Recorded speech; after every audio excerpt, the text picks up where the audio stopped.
Number 5. SCP-1128. Number 5 on our list, 1128, is a terrifying entity that manifests itself as a colossal aquatic predator. It's sometimes described as a being similar to a shark, only in a more grotesque and twisted appearance, with common descriptions across all sightings being a mouth full of teeth. The entity manifests itself as an aquatic predator to anyone who is given a full description of the beast's appearance, either through a written description or a spoken description, so sorry for describing it. Few surviving subjects have described it as resembling a massive monstrous deformed shark. Once a subject is exposed to detailed knowledge of 1128, they become infected by its latent psychic ability, forming a connection. From here, no immediate abnormal changes in behavior or occurrences are present, with the only notable variance being a hesitation to enter bodies of water, for good reason too. Once an exposed subject submerges themselves completely in water, they are caught by 1128. Any submerged water is enough. Subjects are taken mysteriously to an ocean, the location of which is redacted by the Foundation. From here, you are hunted by SCP-1128. The Foundation patrols this unmarked ocean in a desperate attempt to contain the creature and protect anyone unfortunate enough to be caught in its trap. It's difficult to interview subjects after an exposure, as any detailed description of the encounter does run the risk of contaminating more Foundation members. Should a member or subject become infected by SCP-1128, treatment is immediately advised, with Class C amnesiacs being used to try and block memory of the entity. So, maybe for your sake and my sake, try to forget number 5 entirely, for your own safety. Now, the Foundation does advise that if you've been enjoying the content that we produce, you should toss a subscribe our way. Number 4. SCP-1451. SCP-1451 is an odd one, even by Foundation standards. SCP-1451 presents itself as a set of 26 metal statues at the bottom of the ocean. All appear to be statues of children of varying heights. The statues are all standing in a circle, holding each other's hands and facing outwards in a ring formation. Should any object, living or otherwise, with a mass greater than 40 grams enter into the ring, SCP-1451 begins to animate. The statues will shift themselves in a counterclockwise movement. Their hands will raise and lower slightly, and bubbles can be seen protruding from their mouths. Once it becomes fully animated, SCP-1451 displays advanced strength and tactics, being reported to use various martial arts to dispatch targets, pressure point application on humans, and precise strikes on machinery. They move in perfect unison and coordination, with some speculation that they operate on some level of hive mind mentality across the 26 individual entities. Once SCP-1451 has begun its hunt, it will not rest until it is disposed of whatever invaded its territory. The Foundation refers to 3 states of SCP-1451. Class 1 is the initial ring of statues in its inert state, Class 2 is the slight animation and bubbling seen present, and a Class 3 situation is when an active hunt has begun. To try and prevent a Class 3 situation, the SCP Foundation has installed a sphere of wire mesh netting to ensure nothing too large enters the ring. Natural water currents and oceanic movement aren't to be obstructed. The creature does need to eat sometimes. Number 3. SCP-835. SCP-835 manifests itself as a large cluster of polyps resembling a species of coral, although it's significantly larger than any discovered species of coral. The center mass of the cluster is a very large oval with 3-meter long polyps at each end. SCP-835 does not move, instead anchoring itself to the ocean floor using heaving tentacles that protrude from the polyps. The tentacles are coated in an adhesive substance and have been shown to be incredibly strong, capable of damaging bulkheads and steel. The coral base of SCP-835 is extremely durable and resistant to most attempts to collect any tissue samples, with the Foundation having to use high-powered diamond drill bits to collect even small samples of DNA. SCP-835 emits a large mass of semi-liquid material several times a day from each polyp. The toxic substance appears to be a mixture of digested solids, fecal matters, several bacteria, viruses, and parasites, with many sequences having originated only from 835. So what exactly makes SCP-835 so threatening? Well, sample reports from SCP-835 have shown that it's comprised almost exclusively of human DNA. Its hard shell seems to be recycled tooth enamel, its tentacles matching human flesh. A Level 4 clearance declassified document from the Foundation detailed an encounter with an underwater isolation team, in which 2 members of the isolation team were swallowed by SCP-835, pulled in by its tentacles deep underneath what they had initially thought to be a cave, but realized was the contents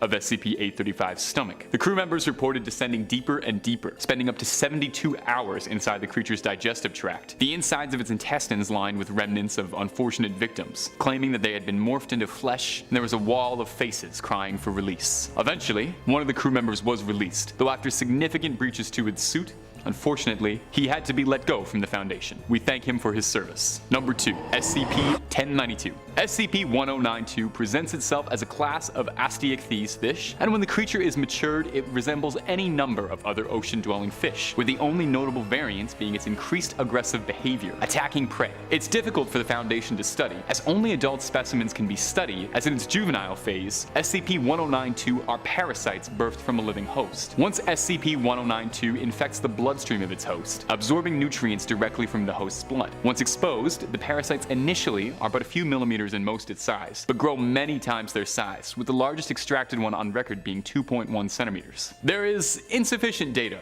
on how SCP-1092 infects its hosts. The current research data theorizes that minuscule eggs makes its way into the body through small cuts and scrapes, which would explain the fish's violent tendencies. Those infected by SCP-1092 report fatigue, weight loss, and increased appetite, and in many cases report a feeling of something fluttering or squirming inside the body. However, this is not present in all cases, as there are reported case files of hosts not experiencing any visible symptoms whatsoever until the parasite has unfortunately matured to its adult aquatic stage. Once the parasites have matured, the now adolescent creature will try to forcibly remove themselves from the physical body of their host, using their sharp teeth to cut through blood vessels and skin. Subjects at this stage will sustain injuries, severe blood loss, and in some cases worse. Thankfully, the SCP Foundation has effectively secured SCP-1092, keeping it housed in a completely watertight cell, where it is given the occasional domestic pig to act as a host for its reproductive cycle. Poor little piggy. Thank you, piggy.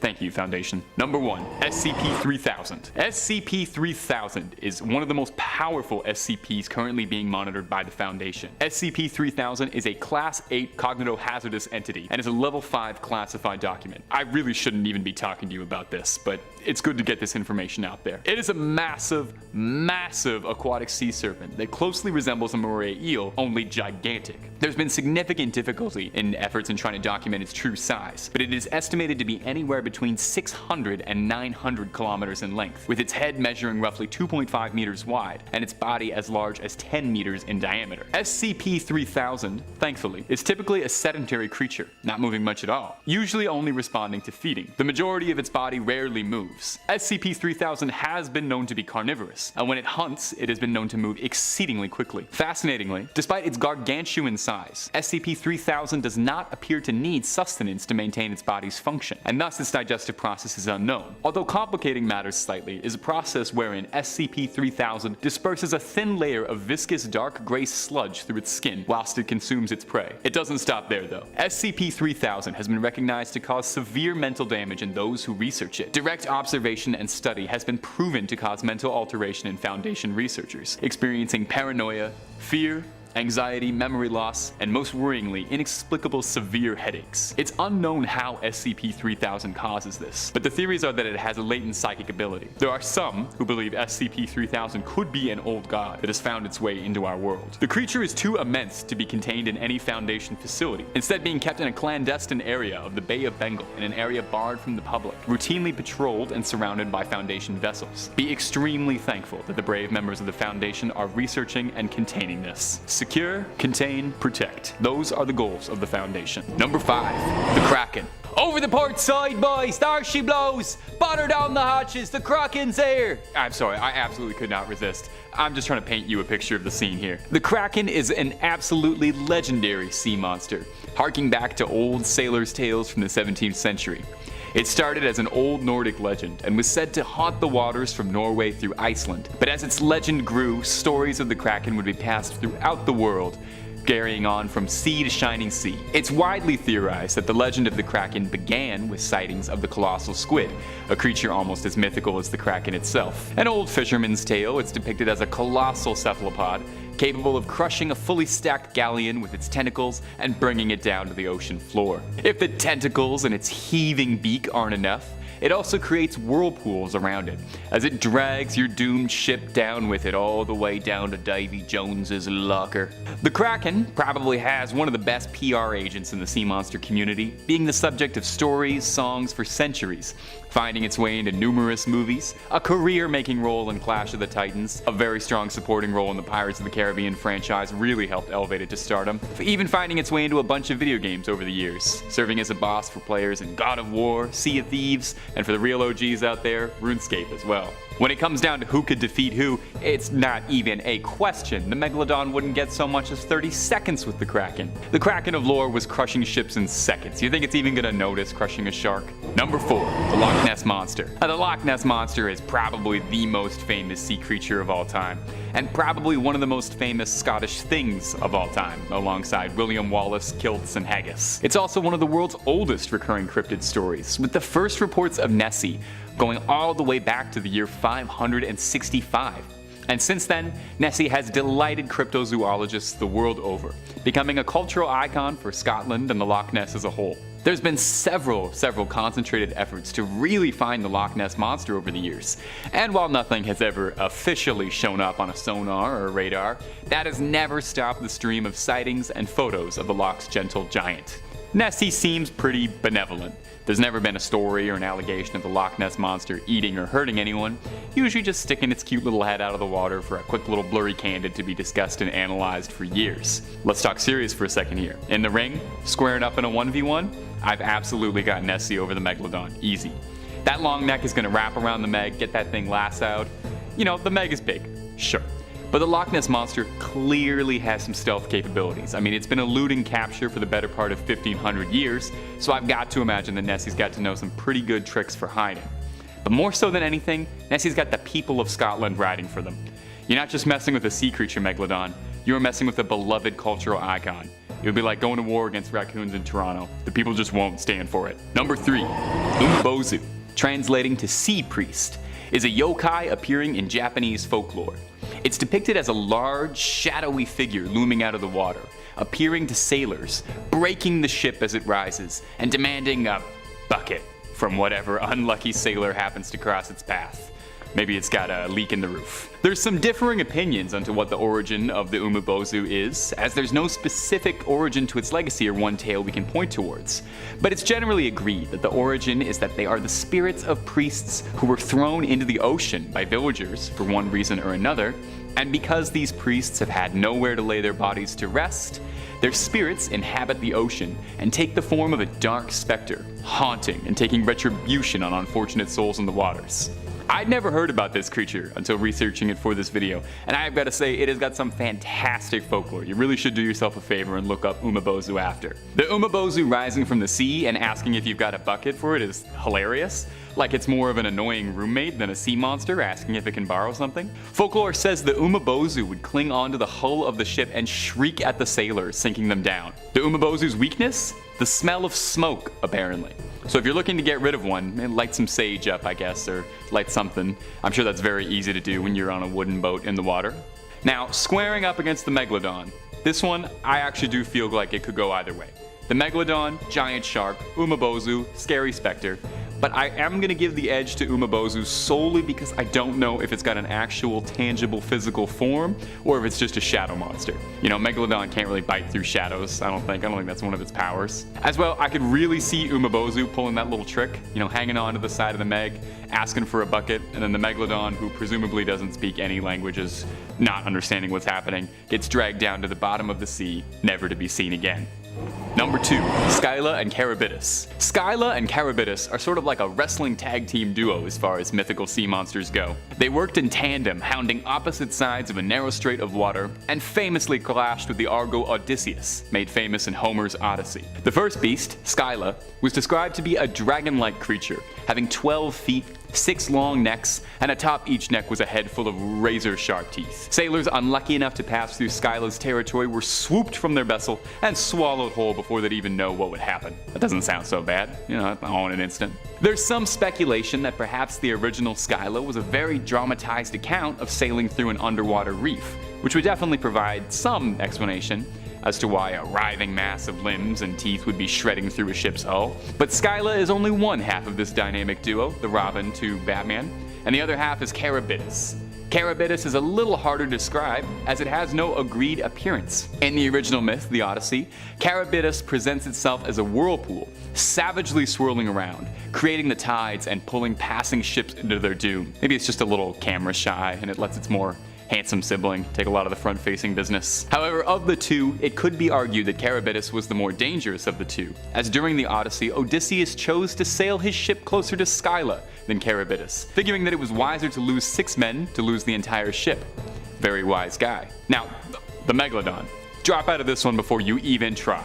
A one-on-one is one thing, but a duo battle against a whirlpool and a 6-headed dragon? Save yourself the embarrassment and just clock out and go home. Number 1.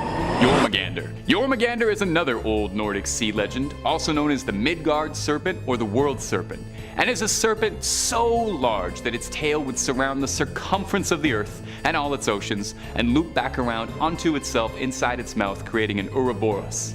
This impressive girth is where the creature gets its name, World Serpent. Jormungandr's also had a bit of a star-studded run in pop culture, appearing in Marvel Comics and most recently the new God of War, based around Nordic legends. Jormungandr is fairly central to Nordic mythology, as it was said that when the creature would stop biting its own tail and release it from its jaws, it would be one of the signs of Ragnarok, and the creature would thrash its tail and the seas would rise up and flood Midgard, the Nordic term for their realm. There are several notable myths detailing Thor's many encounters with Jormungandr, and his various attempts to overpower the beast and to slay the mighty serpent, although as the myths go, he was never quite successful. Good for me, because I actually don't think I would do too great in Ragnarok. I'm really not much of a fighter, and I don't think I would do well wrestling any Vikings. It's said that when Ragnarok occurs, Thor will slay the mighty serpent, only to find himself defeated by poison from the creature himself. All of this to say is that as far as sea monsters go, there could not possibly be anyone more powerful in lore than Jormungandr. All this beast has to do to initiate the end of the world is to take its tail out of its mouth. The Megalodon wouldn't be able to challenge this thing. It would literally be over before it began. The Jormungandr opens its mouth to start the duel, and that's it. It's done. Not only is the Megalodon done, but everything's done. Seas flooding, fires raining down from the heavens. How could there possibly be a more powerful sea monster than this? Unless they update the Nordic myths at all, I doubt anything will ever top the legend of the Jormungandr. Number 5. Dagon and the Deep Ones. Coming up first on our list is a multifaceted entry with Dagon and the Deep Ones who worship him. They kind of go together. What is a Deep One? It's not a sea monster that went to first-year philosophy and is always trying to wax poetic, but rather a Deep One refers to a race of amphibious, humanoid-like-ish sea creatures, closely resembling creatures like frogs or axolotls. If you've ever seen Hellboy's Abe Sapien or the monster from Shape of Water, those monsters are actually a pretty good representation for what a Deep One should look like. Deep Ones get their name from their homes, deep beneath the sea, obviously, where they live out their cold, often miserable lives.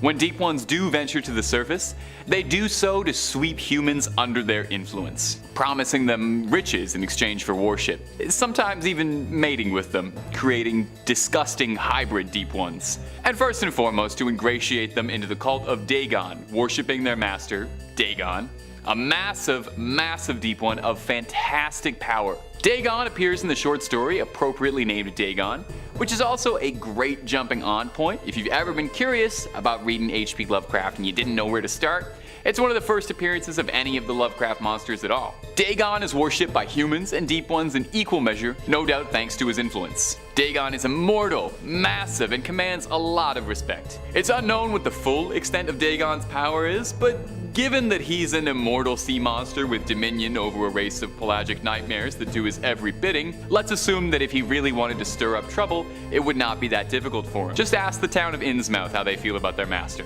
They've got nothing but positive things to say, I'm sure. And hey, while I got you here, if you're liking what we do, we'd always appreciate a subscribe our way, and you'll catch the best horror videos in your inbox every single day. Number 4, the Shoggoths. A Shoggoth or a Shoggoth, I'm really not sure, which does sound a bit like something a 1920s chimney sweep might yell at you to get off. Hey, Shoggoth! Is a disgusting, writhing mess of iridescent black slime and a sea of eyeballs engineered by the Elder Things to function as a race of tools for their will, as they're mostly used for undersea construction. They're amorphous, shape-shifting monstrosities, able to mock and reflect all matter of organ and life. A Shoggoth is capable of molding itself however it needs to see fit to accomplish its dark dealings, which make them the perfect tools for the Elder Things. Now, the first generation of Shoggoths were brainless husks, solely driven to appease their masters.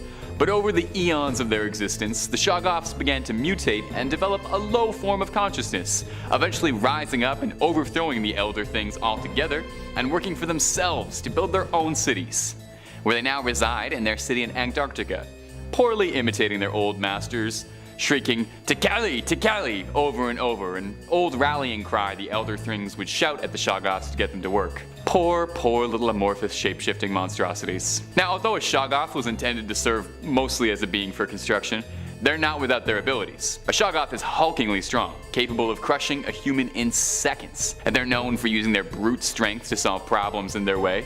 For example, the Shoggoth that makes an appearance in the Mountains of Madness crushes an entire rookery of penguins that was in its way beneath its mighty weight. While the Shoggoths don't seem to have any higher goals or aspirations, they've shown themselves to be threatening enough that if crossed, you'll regret ever dismissing them as nothing more than tools. Number 3. Yog-Sothoth. Yog-Sothoth is colloquially known as the Defiler and is more properly known as the god of depravity and perversion, which is just about the worst way you can introduce yourself on a first date. Yog-Sothoth isn't just into human perversions. Oh no. This wretched great one has its sights set on something much bigger than anything our little human brains could conjure up. Yog-Sothoth is after depravity on an incomprehensible scale. That's a word that gets thrown around a lot in the Lovecraft mythos, incomprehensible. Yog-Sothoth's true form is unknown, as it seems to exist in a state outside of a physical body. But when it's looking to pursue some of its disgusting pleasures, it always acquires a human host. And when it takes a human host, it warps its body into a wretched, grotesquely obese form, lacking a head or a neck, and featuring a mouth in the palm of both hands. And I cannot imagine that it is getting up to anything good with those palms. Yog-Sothoth is unlike most other great ones in that it's capable of directly speaking to humans in plain old English instead of indecipherable guttural noises. Its ability to speak English and communicate is what helps it to pursue its dark goals, as it seeks out humans who read perverse and forbidden literature, and it doesn't just hunt 50 Shades of Grey fans. It plants seeds of interest in human minds to research and eventually manipulating curious enough humans to read from the Revelation of Glocki, a cursed book containing Yog-Sothoth's name. When read, it will be summoned. When Yog-Sothoth is summoned, it makes its guests an offer, offering to make the summoner into a priest of Yog-Sothoth, welcoming them into its service. It's best to accept this gracious offer, as a rejection will offend Yog-Sothoth deeply, leading to the summoner to become its next meal. Unfortunate for you, but either way, Yog-Sothoth is very pleased with the outcome. Either it gets a new servant for its life, or it gets a nice little midday snack. Number 2. Nyarlathotep. Now, Nyarlathotep is one of the most sinister entities in all of the Lovecraft pantheon, and one of the most popular beings as well, appearing across several stories in the universe, both by Lovecraft and other authors over the years. Nyarlathotep first appears in the short story, Nyarlathotep, which is also another great jumping on point for new Lovecraft fans who want to get into the lore somewhere and don't know where to start. It's pretty self-contained. Nyarlathotep is unique in the pantheon for several reasons, but first and foremost is its freedom. Nyarlathotep isn't trapped under the sea or in the stars like Cthulhu or Azathoth, but rather enjoys the freedom of the earth as it wanders. It usually likes taking the form of a man, wandering as a tall, joyous, friendly man, all the better for it to influence people with. It's said that Nyarlathotep has thousands upon thousands of forms and manifestations, and we can probably safely assume that most of them are horrifying and sanity-destroying. Nyarlathotep could actually be described as the most human-like of any of the Elder Gods, which makes it all the more threatening. It's able to sway humans easily, gathering cults of personality around it. The original short story in which it appears, Nyarlathotep is gaining influence over the populations by wandering the world, performing incredible miracles, claiming to have lived for 27 centuries, winning over the hearts and minds of legions of followers willing to devote themselves completely for Nyarlathotep's will. Now, Nyarlathotep seems to take a sickening pleasure in driving humans to madness. For Nyarlathotep, death isn't the end game, but manipulating and twisting humans, driving them to insanity, that's the thrill. I guess it gets pretty boring being an unending, unstoppable power beyond the stars. You gotta find something to keep the day exciting, right? Merely being around Nyarlathotep is enough to make a man sick. Nyarlathotep isn't the absolute most powerful entity in the mythos, but it is definitely one of the most nefarious and threatening. Number 1, Yog-Sothoth. Oh, it doesn't even feel good saying that coming out of the throat. I shouldn't be talking about stuff like this. This is above my pay grade. Yog-Sothoth is a horrifying, unfathomably powerful god, and one of the most powerful gods in the whole mythos. If there's one big takeaway from H.P. Lovecraft's mythos, it's that there's always bigger fish up the food chain. We are so insignificant compared to everything else in the cosmos, but we think ourselves so important. We, the beastly fools of mankind, are dwarfed by the radiant greatness of Cthulhu, but Cthulhu himself is dwarfed by creatures like Yog-Sothoth. Yog-Sothoth, or Yogi as his close friends like to call him, is the embodiment of all time and space across the multiverse. Yog-Sothoth, like most gods in the Lovecraft pantheon, is an indescribable horror beyond human comprehension, and like Nyarlathotep, is known to be able to manifest and take several avatars to better serve its needs. But its most common form is described as that of being a massive, fractally glowing green orbs that continuously merge, separate, and regrow in an unending, spiraling sea of tentacles, tendrils, and eyes. Yog-Sothoth sees all. As the manifestation of time and space across the multiverse, there is nothing that can escape its gaze. It's wise to the entirety of all knowledge. It tempts humans by offering to impart that knowledge to those foolish enough to try and take advantage of that offer, who'll then have their lives utterly destroyed by madness after seeking its favor. The mere sight of Yog-Sothoth in its natural form is enough to destroy the human brain irreparably. Now, Yog-Sothoth's goals are just utterly beyond our understanding. It can't even be truly said that Yog-Sothoth is evil in the manner we understand. Our ideas of morality and good and evil just wouldn't register to a being like this. We're just too small to even begin to comprehend the horrors of the multiverse. And it's best we don't, because the more you try to study something like this, the more your obsession grows, and the more you seal your own fate. Number 5, the frilled shark. Chlamydoslacus angenius and Chlamydoslacus africana, or better known as the frilled shark and the frilled South African shark, are the two extinct species of shark that swam our oceans. Thank gosh. Well, actually, still kinda do. The frilled shark is considered a living fossil, not just its age and time spent surfing the coast, due to its primitive eel-like physical trait, the brown color, the jaws, 8-foot body, and the way its fins, spine, and head move under the water are common in ancient serpents and water creatures. So this thing is like an eel-serpent-shark hybrid. Yeah. Little jarring, commonly referred to simply as the frilled shark because of its 6 pairs of gill slits at its throat. It swims amongst the Atlantic and the Pacific Oceans, usually in deep, dark, murky waters of the outer continental shelf and upper continental slope. These deep dive sharks usually live and sleep near the ocean floor. Okay, that's a good sign, of course. They live on a diet of cephalopods, smaller sharks, and even swim to the surface at night to feed what's floating atop on the surface. When hunting, the frilled shark moves like an eel, bending and slithering to swallow prey with its long and flexible jaws, which are equipped with 300 rows of recurved, needle-like teeth. So am I just gonna snorkel into one of these things any day now? Well, good thing is they're really hard to find. Like, really hard. Usually caught by accident in commercial fishing nets, usually at depths anywhere between 50 and 1,000 meters. So unless you're free diving at night, you should be okay. Yeah, they like it deep and dark. I'd say these things are already scarier than the Meg. It's like a shark but an eel-snake hybrid with a shark head and shark-size teeth. That sounds a bit scarier. Well, I mean, the Meg preferred warmer, shallower waters, so maybe this one's a tie. I don't know who's snorkeling 2 miles deep, but it's certainly not me, okay? In my opinion, I'd take a large great white over this dinosaur-looking thing slithering after me any day. Number 4, the Fangtooth Fish. Ah yes, the Anoplogaster cornuta, or commonly known as the Fangtooth. I wonder why. Though they spend most of their time in the deep, common fangtooths are known to migrate towards the surface at night. Sorry, the fangtooths are known to migrate towards the surface at night. That is the scariest sentence I've ever said. Dude, these are way scarier than this giant ancient shark. Like, all the scariest things come out at night, you notice that? And root canals, but they're usually done during the day. The word Megalodon is Greek words meaning giant tooth. I'd take big teeth over this thing chasing me around any day. Thankfully though, this guy is only about 1 foot in length. Okay, that's not so bad. The fish has a mouth that are full of long snake teeth, perfect for hanging onto its prey as they shake. The lockable jaws ensure that, although thrashing may occur, the fangtooth's teeth are locked clamps that effortlessly swim with dinner in in its mouth, just getting dragged deeper and deeper down, wiggling and can't move, trying to run for their lives. Well, swim for their lives. And fish of any size. I'm sorry? Yep, any size. Common fangtooths have been recorded at depths of about 5,000 meters, so whatever lives down there, it's game on. Look at this thing. I was scared of sunfish and seaweed brushing up against my legs. This thing swimming by me, this thing?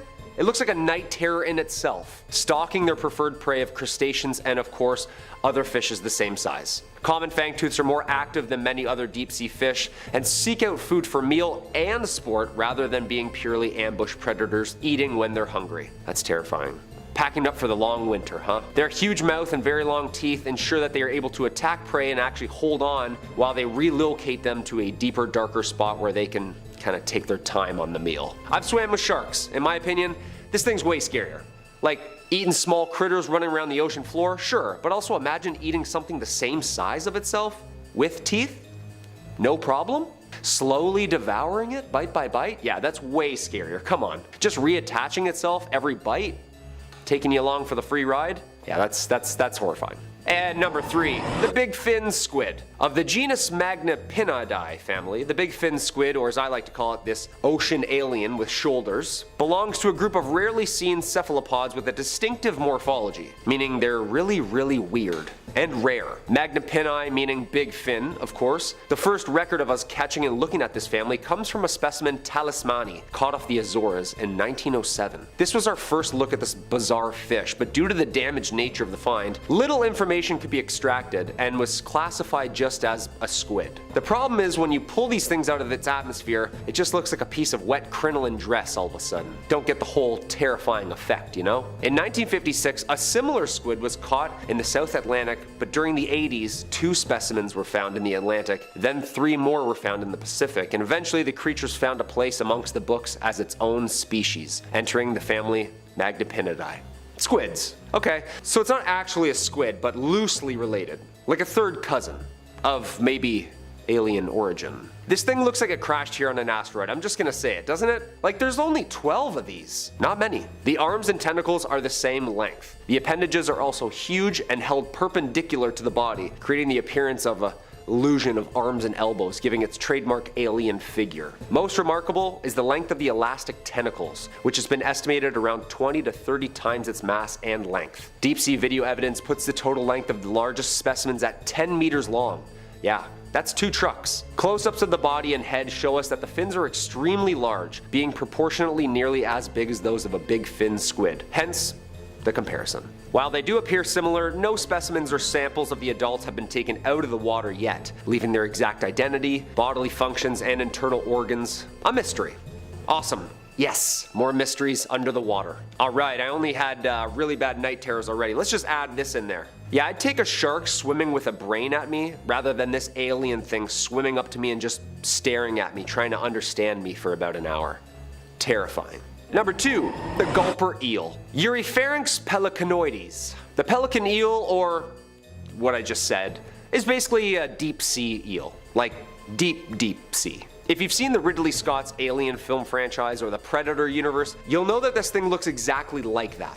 Yeah, am I wrong? But instead of like 8 feet tall, it's only 3 feet tall. Yeah, still terrifying. The pelican eel has been described by many synonyms, yet nobody has been able to demonstrate that more than one species of pelican eel exists. Riding solo, huh? That's creepy.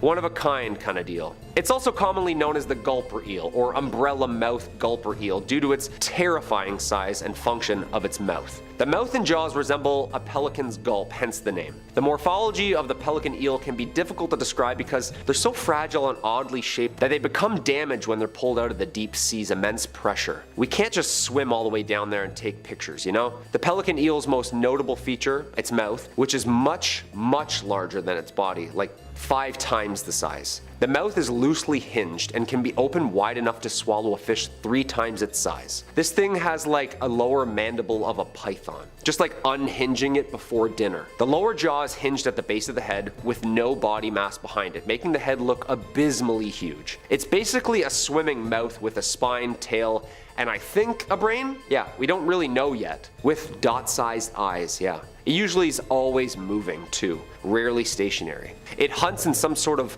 folded state. The pelican eel's mouth has the capability to change to an inflated shape when hunting, giving the mouth its notably massive appearance. Dude, the mouth unfolds like the James Webb telescope. Like 100 working parts. Technically, it's like a geometric shape unfolding as a mouth, followed by stretching, like a cootie catcher. Remember those? This thing eats like a cootie catcher. When the pelican eel is in pursuit of its prey, it slowly starts unfolding itself. Imagine this thing's trucking behind you, unhinging its jaw, slowly the closer it gets. The head and jaw structure unfold and spread horizontally, not vertically. Okay, that's scarier all of a sudden. The unspreading event, or as I like to call it, lunch, is followed by the inflation of the mouth from a stretchable skin of the head, which it feeds on prey. Then, water's expelled via the gills. Okay, so it's basically a large strainer, and after it eats, it blows itself out, releases all the water back into the water. Just wrings itself out. Come on, this thing is horrifying. Thank gosh it only eats crustaceans and creepy little crawlies on the bottom seafloor. And number 1, the phantom jellyfish. Stygiommedusa gigantea. I love that word. Commonly known as the giant phantom jellyfish, is a part of the monotypic genus of deep-sea jellyfish. Stygiommedusa. With only around 110 sightings in 110 years, it's a jellyfish that is rarely seen. Well, I guess like once a year. I don't know, I'm not really good at math. Believed to be widespread throughout the world, it thrives in all oceans and seas, with the exception of the Arctic Ocean. Yeah, a little too cold for it. The Monterey Bay Aquarium remotely operated underwater vehicles have only sighted the beast 27 times in 27 years. Dude, what's with all the matching numbers? Is this CIA run? A study conducted by the Journal of the Marine Biological Association of the UK revealed info regarding the species and had this to say. The gigantea is thought to be one of the largest invertebrate predators on this planet. One more time please. The largest predator. It is commonly found in the ocean's midnight zone, reaching depths of about 7,000 meters. Deepest human free dive is about 300 meters. Okay. Yeah, we're good. Unless you have a wide lung span. The largest predators in the deep sea, the giant phantom jellyfish's typical prey consists of plankton and small fish. The S. gigantea tends to be dominant in locations with a low productivity system, meaning it deters other predators of fish, like it likes it quiet. A shy eater, I'd say. However, when this thing is hungry, it battles squids, eels, and even whales. Okay, never mind. Just when I thought this thing was really cute, it fights off whales for food. The first specimen, weighing in at 100 pounds, was collected in 1899, but it wasn't recognized as its own species until 1959. Imagine this thing chasing you and catching you, tangling you in like 100 feet of netting tentacles so it can just eat you slowly. Does this thing have a consciousness? Like, you can kind of tell if a shark is swimming near or close to you or what it's kind of feeling. This thing just slowly, softly swimming towards you before it ingests you? Way scarier. Like, I'm convinced these landed here. The oceans are way scarier than things on land. We haven't even started to uncover the whole ecosystem yet.